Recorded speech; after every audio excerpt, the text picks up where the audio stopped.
تعالى في القرآن المجيد والفرقان الحميد ود كثير من أهل الكتاب لو يردونكم من بعد إيمانكم كفارا حسدا من عند أنفسهم من بعد ما تبين لهم الحق فاعفوا واصفحوا حتى يأتي الله بأمره إن الله على كل شيء قدير صدق الله العظيم. الصلاة والسلام عليك يا سيدي يا رسول الله وعلى آلك وأصحابك يا سيدي يا حبيب الله. الصلاة والسلام عليك يا سيدي يا رحمة للعالمين وعلى آلك وأصحابك يا سيدي يا امام الانبیاء والمرسلین. معزز محترم سامعین کرام، اللہ جل مجدہ کے فضل و کرم سے، مالک کریم کی عطا کردہ توفیق سے، الکرم فرینڈز گجرات کے زیر اہتمام اور جامع مسجد حاضہ کی انتظامیہ کے زیر اہتمام آج کی یہ عظیم الشان شب کرم ماہانہ محفل درس قرآن انعقاد پذیر ہے. اس خوبصورت بزم میں جتنے بھی حضرات شریک ہوئے، تشریف لائے، صمیم قلب سے انہیں مبارکباد پیش کرتا ہوں اور ان کا شکریہ ادا کرتا ہوں، اور اللہ رب العالمین کی بارگاہ خاص میں دعا گو ہوں کہ رب ذوالجلال ہماری اس عظیم محفل کو، مقدس بابرکت محفل کو اپنی بارگاہ عالیہ میں شرف قبولیت عطا فرمائے اور اس محفل کو ہمارے گناہوں کی بخشش کا ذریعہ بنائے اور اسے ہمارے لیے توشہ آخرت بنائے. آج کی اس بزم کے لیے میں نے جس موضوع کا انتخاب کیا ہے وہ ہے حسد. یہ ایک انتہائی گھناؤنا گناہ ہے، گناہ کبیرہ ہے، اور یہ ایک ایسا گناہ ہے کہ جو اس کائنات کے اندر سب سے پہلے روح پذیر ہوا، جس کا باعث شیطان بنا، ابلیس ہے. قرآن مجید فرقان حمید کی جو آیہ کریمہ میں نے تلاوت کی ہے، اس میں اللہ رب العالمین نے یہ سورہ البقرہ کی آیت نمبر 109 ہے، پہلا پارہ ہے. اللہ پاک نے ارشاد فرمایا وَدَّ كَثِيرٌ مِّنْ أَهْلِ الْكِتَابِ لو يردونکم من بعد ایمانکم کفارا. اللہ پاک فرماتا ہے بہت سے اہل کتاب ایسے ہیں کہ جو حق واضح ہو جانے کے باوجود اپنے حسد کی وجہ سے یہ چاہتے ہیں کہ کاش وہ ایمان کے بعد تمہیں پھر کفر کی طرف لوٹا دیں. لو یردونکم من بعد ایمانکم کفارا، تمہارے ایمان کے بعد تمہیں پھر حالت کفر کی طرف لوٹا دیں. اور ایسا وہ کیوں چاہتے ہیں؟ اس لیے چاہتے ہیں حسدا من عند انفسہم، وہ اس لیے چاہتے ہیں کہ ان کے دلوں کے اندر حسد ہے، اس کے باوجود کہ ان کے اوپر حق واضح ہو چکا ہے. من بعد ما تبین لهم الحق، اللہ پاک نے حکم ارشاد فرمایا فاعفو، تم معاف کر دو، واصفحوا، درگزر سے کام کرو، حتی یاتی اللہ بامرہ، یہاں تک کہ اللہ اپنا کوئی اور حکم صادر فرما دے. ان اللہ علی کل شیء قدیر، بے شک اللہ ہر چیز پر قادر ہے. گفتگو کے آغاز میں ایک بات عرض کر دوں کہ ہمارے نبی حضور نبی رحمت، نبی مکرم، شفیع معظم، احمد مجتبی، محمد مصطفیٰ صلی اللہ تعالی علیہ وآلہ وسلم، جنہیں اللہ رب العالمین نے خلق عظیم کا مالک بنایا ہے۔ اللہ پاک فرماتا ہے انک لعلی خلق عظیم، ہم اس نبی کے امتی ہیں، اس عظیم الشان نبی کے امتی ہیں جو اخلاق عظیم کے بلند ترین مرتبے پر فائز تھے، اس قدر بلند ترین مرتبے پر فائز تھے کہ اللہ رب العالمین نے انہیں صاحب خلق عظیم نہیں بنایا بلکہ خلق عظیم کا مالک بنایا۔ ہر آدمی اپنی اچھائی کے لیے یا اپنے آپ کو اچھا ثابت کرنے کے لیے اچھے کام کرنے کا محتاج ہے، اچھے کام کرنے کا محتاج ہے، لیکن ہمارے حضور نبی اکرم صلی اللہ علیہ وآلہ وسلم اپنی کسی اچھائی کے لیے یا اپنے آپ کو اچھا ثابت کرنے کے لیے، اپنے آپ کو شریف النفس ثابت کرنے کے لیے حضور کسی اچھائی کے یا خلق عظیم کے حضور علیہ الصلوۃ والسلام محتاج نہیں، بلکہ خلق عظیم حضور کا محتاج ہے۔ عام طور پر کوئی آدمی اچھا کام کرے گا تو لوگ اسے اچھا کہیں گے، اچھا کام کرے گا تو لوگ اسے، برا کام کرے گا تو لوگ اسے برا کہیں گے۔ تو کوئی بھی آدمی ہو وہ اپنی اچھائی کے لیے اچھائی کا محتاج ہے، لیکن آقا علیہ الصلوۃ والسلام کی ذات کریم وہ ذات ہے کہ جس کو اللہ رب العالمین نے خلق عظیم کا مالک بنا دیا۔ خلق عظیم آقا علیہ الصلوۃ والسلام کی سواری ہے۔ حضور آگے تشریف لیں، آگے تشریف، راستہ دے دیجیے علامہ صاحب، مسند صدارت پر خالی رہے گی تو آپ پیچھے بیٹھ گئے۔ نعرہ تکبیر، اللہ اکبر، رسالت، نعرہ حیدری، علماء حق اہل سنت۔ تو میں عرض کر رہا تھا کہ حضور نبی اکرم صلی اللہ علیہ وآلہ وسلم بلند ترین اخلاق کے مالک ہیں، جو حضور علیہ الصلوۃ والسلام کر دے وہی خلق عظیم ہے۔ جس فعل کو حضور سر انجام دیتے وہی فعل خیر ہے، وہی عادت خیر ہے، وہی کام باعث نجات اور باعث ہدایت ہے۔ حضور علیہ الصلوۃ والسلام صرف نعمت لے کر نہیں آئے بلکہ نعمت بن کر آئے۔ حضور علیہ الصلوۃ والسلام صرف رحمت لے کر نہیں آئے بلکہ رحمت بن کر آئے۔ حضور خیر لے کر نہیں آئے بلکہ خیر بن کر آئے۔ حضور کرم لے کر نہیں آئے بلکہ سراپا کرم بن کر آئے۔ آقا علیہ الصلوۃ والسلام خلق عظیم لے کر نہیں آئے بلکہ خلق عظیم بن کر آئے۔ تو اس نبی کے ہم امتی ہیں، اس عظیم نبی کے امتی ہونے کے باوجود اگر ہمارے دل کے اندر یہ حسد جس کی میں بات کر رہا تھا، یہ ایک نفس کی باطن کی برائی ہے۔ بولیے ذرا کیا ہے؟ باطن کی، نفس کی، اندر کی ایک برائی ہے جو اتنا بڑا گناہ ہے، اتنا بڑا گناہ ہے۔ آقا علیہ الصلوۃ والسلام نے ارشاد فرمایا اے لوگو ایاکم والحسد، اے لوگو دیکھو حسد سے بچو۔ کیوں بچو؟ اس لیے بچو کہ ان الحسد یاکل الحسنات، ان الحسد یاکل الحسنات، حسد نیکیوں کو کھا جاتا ہے۔ بولیے ذرا، حسد نیکیوں کو کما تاکل النار الحطب، جیسا کہ آگ لکڑی کو کھا جاتی، آگ لکڑی کو جلا دیتی، آگ لکڑی کو، ایسے ہی حسد تمام نیکیوں کو جلا کر راکھ بنا دیتا ہے۔ یہ بات، یہ وعید آقا علیہ الصلوۃ والسلام کی یہ مبارک مقدس کلمات، الفاظ، یہ کوئی معمولی سے نہیں ہے۔ ان کے اندر ایک بہت بڑی حکمت بتائی جا رہی ہے کہ ایک ہے نیکی کا کرنا اور ایک ہے نیکی کا بچانا، ایک ہے نیکی کا اور ایک ہے نیکی کا بچانا۔ نیکی کرنا ایک الگ نیکی ہے، نیکی کو بچانا ایک الگ نیکی ہے۔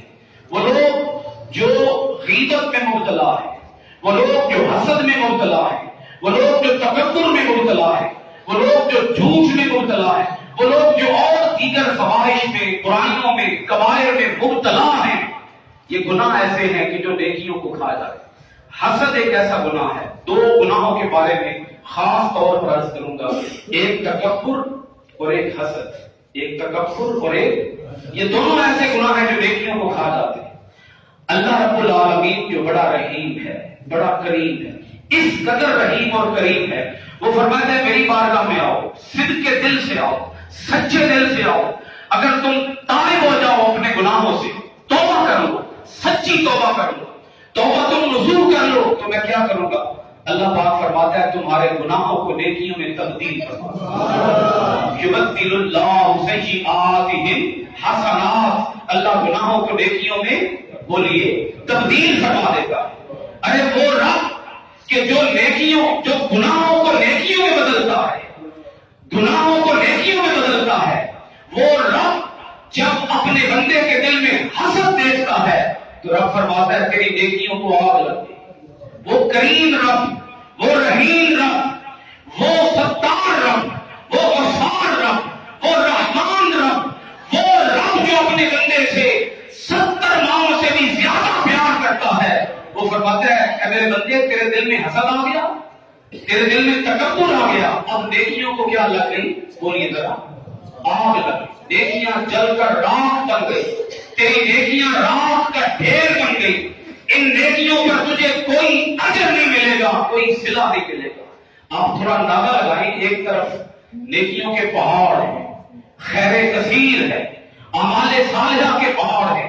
ایک آدمی عمر بھر نمازیں پڑھتا ہے، عمر بھر زکات دیتا ہے، عمر بھر روزے رکھتا ہے، عمر بھر حج ادا کرتا ہے، صدقات و خیر ادا کرتا ہے، جہاد پر جاتا ہے، اور کئی ایک نیکیاں کرتا ہے، نیکیوں کے باغ لگا دیتا ہے۔ لیکن دوسری طرف کیا ہے؟ بولیے حسد۔ اس حسد کی وجہ سے ساری نیکیاں، نماز، روزے، حج، زکات، قرآن کی تلاوت، ساری نیکیوں کو کیا لگی؟ بولیے آگ لگی۔ یہ کیا حسد ہے؟ کیا اس کو ذرا سمجھیے، حسد کیا ہے؟ لغوی معنی ہے حسد کا جلنا اور اڑنا، اور اصطلاحی معنی ہے کسی شخص کے پاس کوئی نعمت ہو اور اس میسر نعمت کے اوپر انسان اپنے دل کے اندر یہ خواہش کرے کہ یہ نعمت مجھے ملے یا نہ ملے، اس کے پاس سے یہ نعمت زائل ہو جائے، اس سے یہ نعمت چھن جائے، بس یہ خیال۔ اب دیکھیں کہ باطن کا خیال ہے، نفس کا ایک خیال ہے۔ کیا خیال ہے؟ جو نعمت اللہ نے اسے عطا کی ہے وہ نعمت اس سے چھن جائے، وہ نعمت سے محروم ہو جائے۔ اگر کسی کو حسن ملا ہے، یہ حسن اس کے پاس نہ رہے۔ اگر کسی کو علم ملا ہے، یہ علم اس کے پاس نہ رہے۔ اگر کسی کے اندر حلم ہے، یہ حلم اس کے پاس نہ رہے۔ اگر کسی کے پاس خوبصورت آواز ہے، لے ہے، سوز ہے، گداز ہے، یہ نعمت اس کے پاس نہ رہے۔ کسی کی رائٹنگ بڑی اچھی ہے، وہ دیکھ کر جل جانا، یہ اس کے پاس نہ رہے۔ کسی نے مکان اچھا بنا دیا، گھر اچھا بنا دیا، یہ گھر اس کے پاس نہ رہے۔ کسی نے لباس اچھا پہن لیا، جوتا اچھا پہن لیا، یہ اس کے پاس سے کہاں گیا؟ کسی کو نوکری مل گئی، جاب مل گئی، کوئی عہدہ مل گیا، کسی نے کوئی دکان بنا لی، کسی کا کاروبار چل پڑا، کسی کو کوئی نعمت ملی تو بس اس پر یہ دل میں خیال آ۔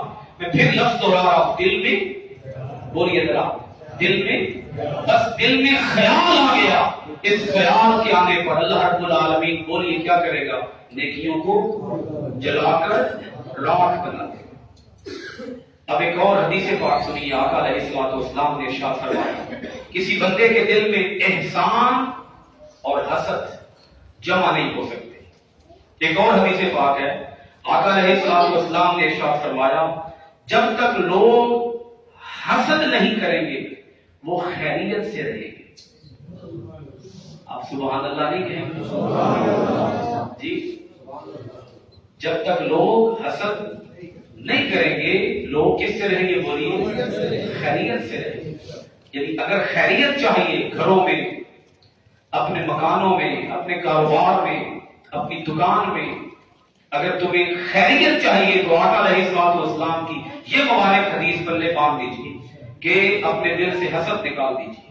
حضور علیہ الصلوۃ والسلام نے ارشاد فرمایا حسد کرنے والا، چغلی کرنے والا اور کہانت کرنے والا. یہ کہانت کیا ہے کہ کسی سے خبر سنی اور اپنے پاس سے کچھ مزید اس میں اضافہ کر کے لوگوں کو تک وہ خبر پہنچا دی اور اس میں شامل یہ کر دیا کہ یہ غیب کی خبر ہے.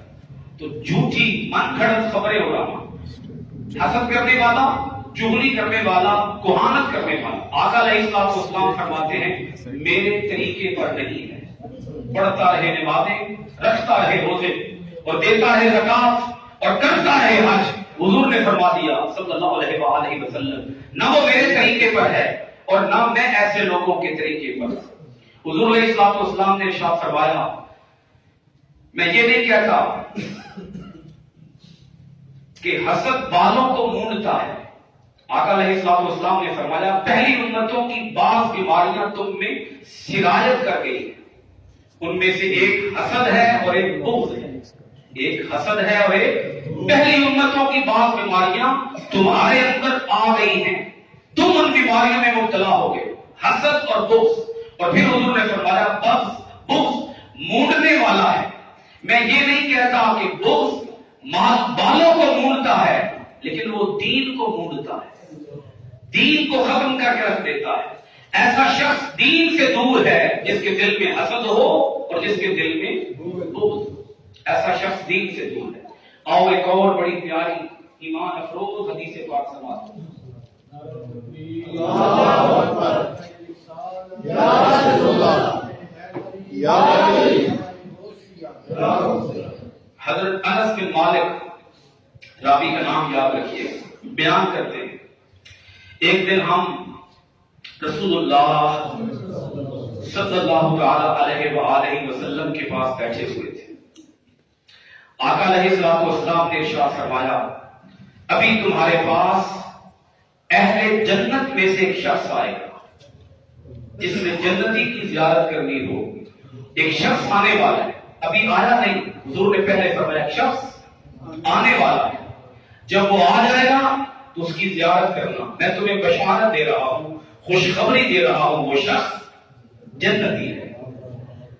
اللہ اکبر.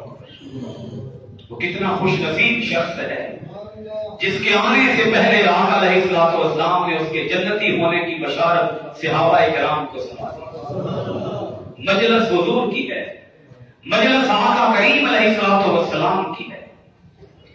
پھر انس بن مالک فرماتے ہیں وہ شخص آیا اور اس شخص کی حالت یہ تھی کہ اس کی داڑھی سے وضو کا پانی ٹپک رہا تھا اور اس کے بائیں ہاتھ میں اس کی جوتیاں تھیں. جوتے اس نے اپنے ہاتھوں میں اٹھا رکھے.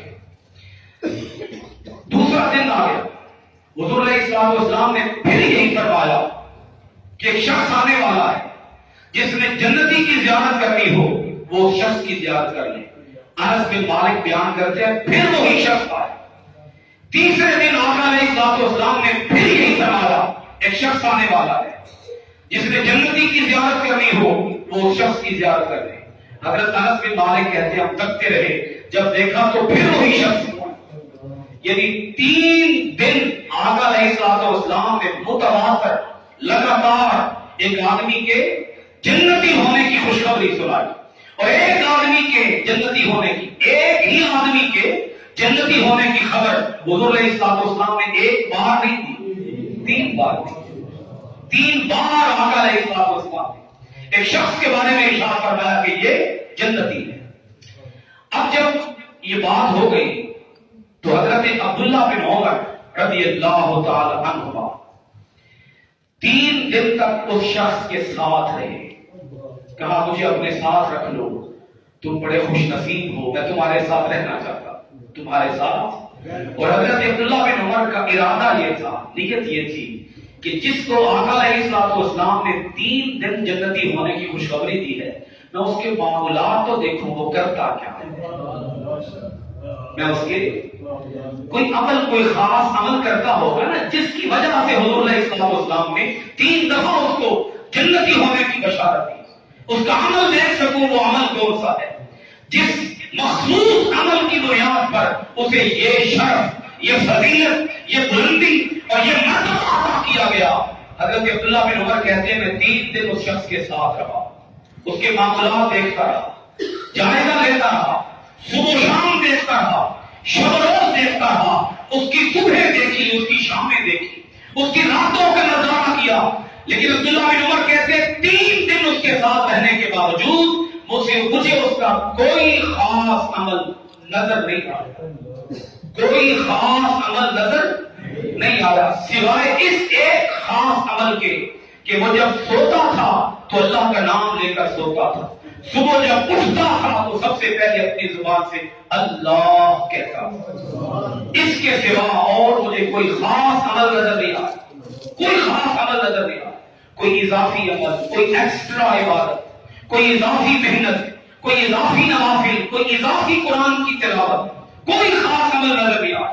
3 دن کے بعد میں نے اس شخص سے اجازت دی، اور جب اجازت لے کر جانے لگا تو اندر کھلبلی مچی ہوئی تھی کہ 3 دن گزر گئے ہیں، کوئی خاص عمل نظر نہیں آیا. وہ بات پھر زبان پر آ گئی حضرت عبداللہ بن عمر کے. انہوں نے کہا چلو جاتے ہوئے خود پوچھ لیتا، دیکھا تو ہے نہیں. کوئی میری بات سمجھ آئی؟ دیکھا تو ہے نہیں کوئی خاص عمل، چلو زبان سے اپنی زبان سے پوچھ لیتا ہوں، شاید بتا دے، ہو سکتا ہے میری نظروں سے اوجھل کوئی عمل کرتا، پوچھ لیتا. عبداللہ بن عمر نے پوچھا اے شخص بتا تو خاص عمل کیا کرتا ہے؟ آقا علیہ الصلوۃ والسلام ہر روز مسجد میں تیرے داخل ہونے سے پہلے ہمیں تیرے جنتی ہونے کی بشارت دیتے رہے ہیں، تیرا خاص عمل کیا تھا؟ اس شخص نے کہا میرا کوئی خاص عمل نہیں، کوئی غیر معمولی نیکی نہیں، کوئی مخصوص ممتاز جدا عمل نہیں. حضرت عبداللہ بن عمر نے پھر الوداع کہا، اس کو سلام دیا، رخصت ہوئے اس سے. اور جب تھوڑا سا چل کر آگے گئے اس شخص نے آواز بلایا، کہا ادھر آؤ عبداللہ بن عمر، میں نے تھوڑا سا اپنے دل میں جھانکا ہے، سوچا ہے، جو تو نے سوال کیا ہے وہ سوال کا تمہیں جواب دے دوں. اس شخص نے کہا میں نے بہت غور کیا، اپنے اندر جھانکا کہ کوئی خاص عمل کون سا ہو سکتا ہے، مجھے کوئی خاص عمل نظر نہیں آیا سوائے اس کے. 2 جملے اس شخص نے بولے. اس نے کہا ایک تو یہ ہو سکتا ہے آقا علیہ الصلوۃ والسلام نے اس بنیاد پر مجھے 3 بار جنتی ہونے کی بشارت دی ہو. ایک تو یہ ہے کہ میرے دل میں کسی مسلمان کے لیے کینہ نہیں ہے، اور مجھے خبر نہیں کہ آپ اس حقیقت سے کس حد تک آگاہ ہوئے ہیں. میرے دل میں کسی مسلمان کے خلاف بغض نہیں، عداوت نہیں، کسی مسلمان کے خلاف دشمنی نہیں ہے. ایک یہ بات ہے کہ میرا دل ہر مسلمان کے لیے صاف ہے، ستھرا ہے، پاکیزہ ہے، اطہر ہے، مجلہ ہے. ایک یہ خاص عمل ہو سکتا ہے. اور دوسرا جو خاص عمل مجھے نظر آیا ہے وہ یہ ہے کہ میں کسی مسلمان سے حسد نہیں کرتا. کسی مسلمان سے ایک کیا دل میں کینہ نہیں، دوسرا میرے دل میں کسی کے لیے حسد نہیں. اب یہ اتنی بڑی بات ہے کہ ادھر آقا علیہ الصلوۃ والسلام ایک شخص کو 3 بار جنتی ہونے کی بشارت دے رہے ہیں، اور ادھر ایک صحابی رسول جو اپنے جنتی ہونے کی وجہ اور سبب کیا بتا رہا ہے کہ میرے دل میں کسی کے لیے کینہ نہیں اور میرے دل میں کسی کے لیے. اب اس بات یہ صحابی کا قول ہو گیا. اس بات کی تائید آقا علیہ الصلوۃ والسلام کے فرمان مقدسہ سے بھی ہوتی. حضرت عبداللہ بن عمر رضی اللہ تعالی عنہما بیان کرتے ہیں آقا علیہ الصلوۃ والسلام سے پوچھا گیا یا رسول اللہ صلی اللہ علیہ وسلم سب سے افضل کون شخص ہے؟ آپ نے فرمایا جو مخموم القلب ہو اور راست گو ہو. صحابہ نے کہا راست گو کو تو ہم جانتے ہیں کہ راست گو وہ ہے جو سچا ہے، لیکن مخموم القلب کا کیا معنی ہے؟ حضور علیہ الصلوۃ والسلام نے فرمایا جو شخص متقی ہو، صاف دل کا ہو، اور اس نے کوئی گناہ اور سرکشی نہ کی ہو، وہ کسی سے کینہ نہ رکھتا ہو اور نہ کسی کے لیے اپنے دل میں حسد رکھتا ہو. حضور علیہ الصلوۃ والسلام نے فرمایا وہ شخص تم میں سب سے زیادہ افضل ہے. آؤ ایک ایسی حدیث پاک سنو کہ جس حدیث پاک کو سن کر ایمان کو تازگی نصیب ہوتی ہے. جناب حضرت حسن بیان کرتے ہیں رسول اللہ صلی اللہ علیہ وآلہ وسلم نے فرمایا میری امت کے ابدال، لفظ پھر سنو، میری امت کے ابدال، ٹھنڈے نہ پڑو، تھوڑا ذوق کا مظاہرہ کرو. میری امت کے ابدال. ٹیگ لگانے والوں کو ٹیگ لگانے کی اجازت ہے لیکن بولنے کی ممانعت نہیں ہے. میری امت کے ابدال زیادہ نمازوں، روزوں اور صدقات کی وجہ سے جنت میں داخل نہیں ہوں گے. میری امت کے ابدال زیادہ نمازوں، روزوں اور صدقات کی وجہ سے جنت میں داخل نہیں ہوں گے، بلکہ وہ اللہ کی رحمت، اپنے دل کی سخاوت، حسد اور بغض سے سینے صاف رکھنے کی وجہ سے جنت میں داخل ہوں گے.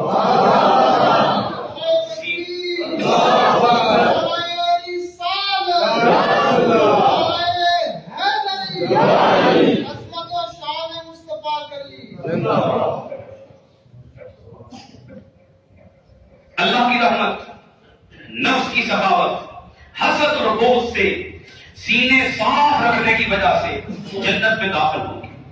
آؤ ایک ایسی حدیث پاک سنو جس میں آقا علیہ الصلوۃ والسلام نے دو لوگوں پر حسد یعنی رشک کرنے کا حکم ارشاد فرمایا. دو لوگوں پر رشک کرنے کا حکم ارشاد فرمایا. ایک حسد ہے اور ایک رشک ہے. حسد یہ ہے کہ دوسرے کے پاس وہ نعمت نہ رہے، مجھے ملے یا نہ ملے، دوسرے کے پاس وہ نعمت نہ رہے. رشک یہ ہے اللہ نے جیسی نعمت اسے عطا کی ہے اللہ ویسی نعمت مجھے بھی عطا کر. جیسی نعمت اسے عطا کی ہے اللہ ایسی نعمت مجھے بھی عطا کر دے. یہ کیا ہے؟ یہ رشک ہے. دو لوگوں پر آقا علیہ الصلوۃ والسلام نے رشک کرنے کا حکم ارشاد فرمایا. ایک وہ شخص جس کو اللہ نے قرآن عطا فرمایا اور وہ دن رات قرآن کی تلاوت کرتا ہو. آدمی اسے دیکھے تو دیکھ کر یہ تمنا کرے کاش مجھے بھی قرآن عطا کیا جاتا اور میں بھی اسی کی طرح دن کو بھی اٹھ کے قرآن پڑھتا، رات کو بھی اٹھ کے قرآن پڑھتا. دوسرا وہ شخص جس کو رب نے مال عطا کیا ہو اور وہ مال اللہ کے راستے میں خرچ کرتا ہو، اسے دیکھ کر آدمی یہ تمنا کرے کہ کاش رب مجھے بھی اسی طرح مال عطا کرتا اور میں بھی اسی طرح اللہ کا دیا ہوا مال اللہ کی راہ میں خرچ کرتا. یہ دو لوگ ہیں جن پر آقا علیہ الصلوۃ والسلام نے بولی کیا کرنے کا حکم دیا؟ رشک کرنے کا حکم دیا. حسد کی وجوہات چند ایک آپ کے سامنے رکھتا ہوں. عداوت اور بغض حسد کا سبب ہے. جب انسان کسی سے عداوت رکھتا ہے تو وہ اس کو ذلیل کرنا چاہتا ہے. اگر وہ اس کو ذلیل نہ کر سکے تو یہ چاہتا ہے کہ اس کے پاس جو نعمتیں ہیں وہ اس سے ظاہر ہو جائیں. تکبر بھی حسد کا سبب ہے. ایک انسان اپنے ہم اثر لوگوں پر فوقیت حاصل کرنا چاہتا ہے اور اس کو فوقیت ملنے کی بجائے اس کے کسی معاصر کو، ہم اثر کو عزت اور بڑائی مل جاتی ہے تو وہ چاہتا ہے کہ اس کو وہ عزت نہ ملے، تو اس کو وہ عزت نہیں ملی تو اس کے معاصر سے بھی وہ عزت ظاہر ہو جائے تاکہ اگر اس کو فوقیت نہیں ملی تو اس کے معاصرین کو بھی نہ ملے. لوگ کسی شخص کو کم درجہ کا خیال کرتے ہو اور اچانک اس کو کوئی منصب مل جائے تو وہ اس سے حسد کرتے ہیں اور چاہتے ہیں کہ اس سے یہ منصب ظاہر ہو جائے. مکہ کے سرداروں کے ایمان نہ لانے کا بھی یہی سبب تھا. وہ کہتے تھے یہ یتیم شخص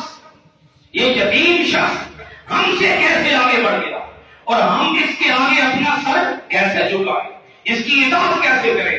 قرآن کی آیت ہے وَقَالُوا لَوْلَا نُزِّلَ هَذَا الْقُرْآنُ عَلَىٰ رَجُلٍ مِنَ الْقَرْيَتَيْنِ عَظِيمٍ. اگر کسی بڑے آدمی کو اس منصب پر فائز کیا جاتا، یہ قرآن ان دو شہروں مکہ اور طائف کے کسی بڑے آدمی پر اگر اتارا جاتا تو ہم اس آدمی کی پیروی کر لیتے. لیکن یہ تو آدمی معاذ اللہ استغفر اللہ کافروں کے بقول یہ آدمی چھوٹے درجے کا ہے، اس کو مقام بڑا مل گیا ہے. تو جب چھوٹے درجے والے آدمی کو اللہ تعالیٰ کوئی منصب عطا کرتے تو بولیے لوگ کیا کرتے ہیں؟ اس سے حسد کرتے ہیں. جب کئی شخص کسی ایک مقصد کو حاصل کرنے کی کوشش کر رہے ہو اور ان میں سے کوئی ایک کامیاب ہو جائے تو باقی لوگ اس سے حسد کرنا شروع کر دیتے ہیں. اپنا تفرد اور اپنا تسلط چاہنا بھی حسد کا سبب ہے. بعض لوگ کہتے ہیں منمانی میری ہونی چاہیے, مرضی میری چلنی چاہیے, یہ لوگ میری بات کیوں نہیں مان رہے. مثلا کوئی شخص کسی فن میں کمال حاصل کر کے شگانہ روزگار ہو جائے, منفرد ہو جائے, دوسروں سے ممتاز ہو جائے, پھر اس کو معلوم ہو کہ کوئی اور شخص بھی اس کی طرح صاحب کمال ہے, تو وہ چاہتا ہے کہ اس کا کمال زائل ہو جائے تاکہ اس کا تسلط اور تفرد برقرار رہے, اس کی مرضی اور اس کی منمانی برقرار رہے. حسد کو ظاہر کرنے کا علاج آپ کی خدمت میں عرض کر رہا ہوں. یہ میں ایک بات کچھ دیر قبل آپ کی خدمت میں عرض کر رہا تھا کہ اللہ رب العالمین حسد کی بنیاد پر گناہوں نیکیوں کو آگ لگا دے, نیکیوں کو جلا دے گا. اب وہ رب جو اتنا رحیم ہے, کریم ہے, ستار ہے, غفار ہے, رحمان اور رحیم ہے, اور اپنے بندے سے 70 ماہوں سے بھی زیادہ پیار کرنے والا ہے, جو گناہوں کو نیکیوں میں بدلنے والا ہے, وہ رب نیکیوں کو اس معمولی سے عمل پر نیکیوں کو جلا کیوں دیتے. آپ دیکھیں نا, یہ صرف دل کا ایک خیال ہے. بولیے کیا ہے؟ دل کا ایک باطن کی ایک برائی, کیا کچھ نہیں کیا, بس دل کے اندر خیال آ گیا. جب یہ خیال آ گیا تو رب نے نیکیوں کو آگ لگا دی. تو کیوں لگا؟ اس وجہ سے لگا دی کہ جب ایک انسان کسی سے حسد کرتا ہے تو وہ در حقیقت اللہ رب العالمین کی تقسیم پر اعتراض کر رہا ہے. کیا کر رہا؟ اللہ کی تقسیم پر کیا کر رہا ہے؟ اعتراض کر رہا. اس سے منصب کیوں ملا؟ منصب دیا کس نے؟ اللہ نے. اسے یہ عہدہ کیوں ملا؟ عہدہ دیا کس نے؟ اللہ نے. اسے علم کیوں ملا؟ علم دیا کس نے؟ اللہ نے. اسے دولت کیوں ملی؟ دولت دی کس نے؟ اللہ نے. اسے شہرت کیوں ملی؟ شہرت دی کس نے؟ اللہ نے. قرآن کی آیت سنو, ام یحسدون الناس علی ما آتاہم اللہ من فضلہ. یہ لوگ لوگوں پر حسد کرتے ہیں. کس بات پر حسد کرتے ہیں؟ جو اللہ نے انہیں اپنے فضل سے دیا ہے. نہیں سمجھ آئی؟ جو اللہ نے انہیں اپنے دینے والا اللہ, اور اللہ جس کو دیتا ہے محض اپنے فضل کی بنیاد پر دیتا. آج ہمارے پاس جو کچھ ہے ہم اس کے اہل تو نہیں تھے, ہم اس کے مستحق تو نہیں تھے, ہم اس کے اہل نہیں تھے. رب نے محض اپنے کرم سے, محض اپنی مہربانی سے ہمیں عزت عطا فرمائی, ہمیں شہرت عطا فرمائی, ہمیں دولت عطا فرمائی, ہمیں رزق عطا فرمایا, ہمیں بیوی بچے عطا کیے, خاندان عطا کیا, گھر بار عطا کیا, جسم کی قوتیں, توانائیاں اور طاقتیں عطا فرمائی. دینے والا اللہ ہے, محض اپنے فضل سے عطا کرتا ہے. تو جو شخص حسد کر رہا ہوتا ہے وہ در حقیقت اپنے رب کی تقسیم پر کیا کر رہا ہوتا ہے؟ اعتراض کر رہا ہوتا ہے. حسد نہ کرو, رشک کرو, اور اس سے بھی آگے شکر ادا کرو. جس انسان کے اندر حسد ہے وہ انسان کبھی بھی رب کا قرب حاصل نہیں کر سکتا, وہ ولایت کا درجہ حاصل نہیں کر سکتا, وہ اللہ رب العالمین کی بارگاہ میں نزدیکی حاصل نہیں کر سکتا, وہ ہمیشہ رب کی بارگاہ سے دور ہی رہے گا. حسد کرنے والا لوگوں کے نزدیک مذموم ہے, لوگوں کے نزدیک مذموم. اس کا چہرہ ہر وقت بس نام چڑھائے رکھے گا, چہرے پہ کبھی مسکراہٹ نہیں آئے, اندر سے جل رہا ہوتا ہے نا. اگر ہنسے گا بھی خوش بھی ہوگا تو بناوٹی ہنسے گا, اندر اس کا خوش نہیں ہوگا, اندر آگ لگی ہوگی, چہرے کے اوپر مسکراہٹ ہوگی. کچھ سمجھ آ رہی؟ چہرے کے اوپر کیا ہوگی؟ مسکراہٹ, تبسم, مصنوعی, اندر آگ لگی ہوگی.